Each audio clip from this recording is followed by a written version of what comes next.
एकदम चमचमीत असा अंडा पालक आज आपण बनवणार आहोत. त्यासाठी एक जोडी पालकची स्वच्छ निवडून धुवून मग कापून घेतली. त्यानंतर ही थोडीशी शिजवून घेतलेली आहे.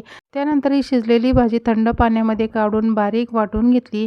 कढईमध्ये 2 चमचे तेल घालून घेतले. त्यामध्ये जिरा घालून घेतला. जिरा तडतडल्यानंतर ठेचलेला लसूण आणि किसलेला अद्रक, 2 मिरच्या घालून फोडणी करून घेतली. त्यानंतर आपण यामध्ये कांदा घालून घेतला. कांदा चांगला ब्राऊन होईपर्यंत शिजवून घेतल्यानंतर लाल तिखट, धना पावडर, हळद घालून मिक्स करून घेतला.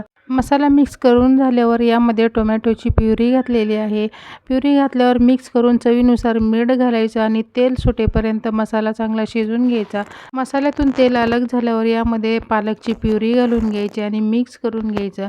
एक उकळी आल्यानंतर यामध्ये थोडा गरम मसाला घालायचा, मिक्स करून घ्यायचा आणि अंड्याला अगोदरच मी चिरा देऊन घेतलेल्या होत्या. अंडे घालून मिक्स करून एकदम टेस्टी भाजी